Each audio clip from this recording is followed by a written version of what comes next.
Alhamdulillah wassalatu wassalamu ala asyrafil anbiya wal mursalin wa ala alihi wa sahbihi wa man tabi'ahum bi ihsanin ila yaumiddin, amma ba'd. Dapat mana bandingan tanong mga orif na Allah nagyang kutuwa mawdu bab ma jaa fi tanjim, amana na usaya na nang ko mga ilmu ahami pantag ko kapigili ako mga bituon. Mana niyan na gyang kutuwa ilmu pigilin utawa gyang kutuwa kapasibang gyang kutuwa bituon uli na gyang kutuwa kapaka-arrangean na din yan di pemaanaan mangurip na Allah subhanahu wa ta'ala. Pagi adna mga ilmusan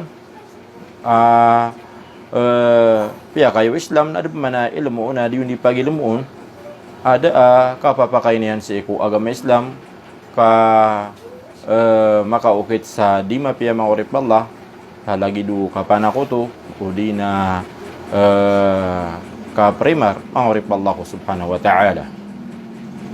Pitero o al-Bukhari fi sahihihi Pitero kuno Qatada radhiyallahu anhu pitero yana khalaqallahu hadhihi an-nujum li thalath. So atigan sa Allah na inad niya nagyang kaiya mga bituon sa talwa shay. Paganeron na zinatan lis-sama. Inad niyan kapara hiasan o kadudunia mangurip Allah. Ay kadua narujuman lisyayatin iperadiam ko mga syaitan mangurip Allah subhanahu wa ta'ala. Ginasuka peradiam ako mga jin mga rarata mangurip Allah subhanahu wa ta'ala si ko diran di kapamanik sa langit diran di kapaninimaan maana kapaman ko sa katero pagkanigiran sa langit na diran di tirong ko mga ginawa ira na mga tawa, mga paririmar o di na mga pangatao ang urip Allah subhanahu wa ta'ala. Nagina na mga bituon na inad ng Allah subhanahu wa ta'ala ka ipradiam si ko mga syaitan kaansiran di makapaman ko sa mga katiro sa langit mga urip Allah. Ay katlo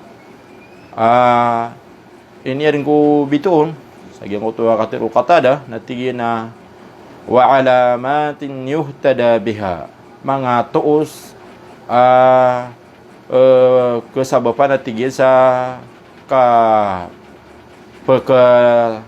turo agyang kutuwa tao maana agyang kutuwa mga tao lagi-lagi kutuwa mga tao di mulai kira ko sa disyerto tanto amaw da disyerto na aya kita kapketong naira sa agyang kutuwa pagantapan na may sabab sa agyang kutuwa biton mga urip Allah subhanahu wa ta'ala kaad na mga ilumiranon gyang kutuwa kapka-arrangean kapagiliran habituon nakketo niranon gyang kutuwa sebangan uli na sa depan mga urip Allah subhanahu wa ta'ala.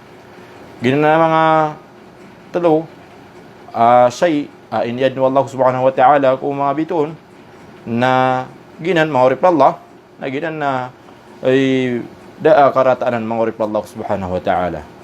Ini sumbatan Qatada sa gyang kutuwa kateruyan na tigin na faman ta'awwala fiha ghayra dhalik akhta'a wa adha'a nasibahu wa takallafa ma la ilma lahu bih. Nasad na tigu Qatada sa tawa maanaan niya nan sa salakaw sa gyang kana talo na faqad faman ta'awwalaha fiha ghayra dhalik sad na tigin sa maanaan niyan gyang kutuwa kapilian niya ko bito kung sa gyang kutuwa talo na akhta'a nasab na rati na miyaribat wa ada'a nasibahu nagu inilang yan nagyang kutuwa bagian niya na balas bana inilang yan nagyang kutuwa gadubigyan na mapia mangurip na Allah subhanahu wa ta'ala. Anda sabab pagi makapin ako ito mangurip na Allah subhanahu wa ta'ala wa takallafa ma la ilma lahu bih nagumiyang gadubigyan nagyang kutuwa dad na ilmu iyanun shay mangurip na Allah subhanahu wa ta'ala.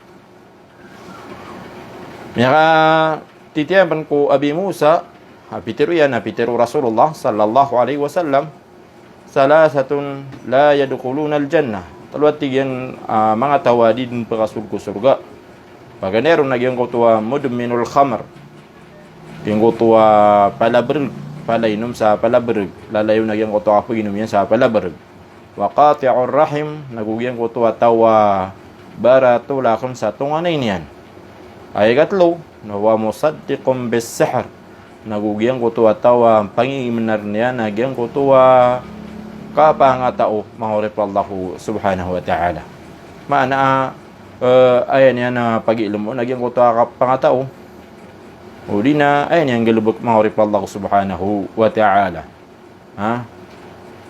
Nakikagya, so kapangataw, mahorip na Allah, na pwede sa kapangataw, nagyang kutuwa, di ka pamanai, o tao, sagyang ka na mga bituon, mahorip Allah subhanahu wa ta'ala, sa salakawa maana, ada perwa o Islam, naguda akarinan yan, si iku Islam, mahorip Allah subhanahu wa ta'ala. Maana ada akarinan yan, si iku mga ayat Allah sa Quran, uli na hadith o Rasulullah sallallahu alaihi wasallam. Lagi digira ko na so parimar na pigilin yan agyang kutuwa biton. Ayan yan bibili na karinan niya sa agyang kutuwa niya di ka parimar na agyang kutuwa biton. Lagit mambunan so ka pa nga tao mga horip Allah subhanahu wa ta'ala. Na agyang kutuwa sinutwa galubok na minakapagil mo sa sinutwa kapamitoon na gito napaduto sa kapangatao mahorip Allah subhanahu wa ta'ala. Maana as-sihr, mahorip Allah, nakatawan tanwag yung nga as-sihr. Kapangatao, padanan sa mga aladusa sa iko Allahu subhanahu wa ta'ala. May alipan, aso katada na pitiro yan. May aloy, aso katada na kariha katada ta'alluma manazil al-qamar. So, tigyan so katada na biyaloy niya na makro uli na ini kagudin ya karatayan nagyang kutuwa kapag ilumo sa gyang kutuwa piti barangan na pembebaan uli na dindar pa nagyang kutuwa ulan mahorip Allah subhanahu wa ta'ala. So mansupad mahorip na Allah na dan yan na perwa walam yurakhis Ibn Uwayna fi lagi dua Uwayna na dan na piperuniasan mahorip Allah subhanahu wa ta'ala. Kabiyaluin yan na piyaka yan. Ano man ang mga tawa piyaka pakain yan ito mahorip Allah subhanahu wa ta'ala. Kaya so Allah subhanahu wa ta'ala na may alin yan mo mahorip Allah subhanahu wa ta'ala sa Quran. Pitiru yan. Sisagi may pantag sagyang ka na ulan mahorip na Allah. وَقَدَّرَهُ مَنَازِلَ لِتَعْلَمُوا عَدَدَ السِّنِينَ وَالْحِسَابِ. Mana? So Allah subhanahu wa ta'ala na pitakdiran yan. So ulan sa peturunan yan. Udi na sebangan yan. Udi na pembebaan yan. لِتَعْلَمُوا كَأَنِّي وَاتِّقُوا Allah subhanahu wa ta'ala. Kato kawi agyang kutuwa ito nga nagyang kutuwa ragun. Mahorip na Allah subhanahu wa ta'ala. Udi na ulan na mahorip Allah subhanahu wa ta'ala. Ginan mahorip na Allah. Ginan na isinanan, ilmu, may pantag ko mga bituon, mahorip na Allah. Ilmu, di pag-ilmu, mga pangatao, o di na mga paririmar, na piya ka rataan agama Islam, mahorip Allah subhanahu wa ta'ala.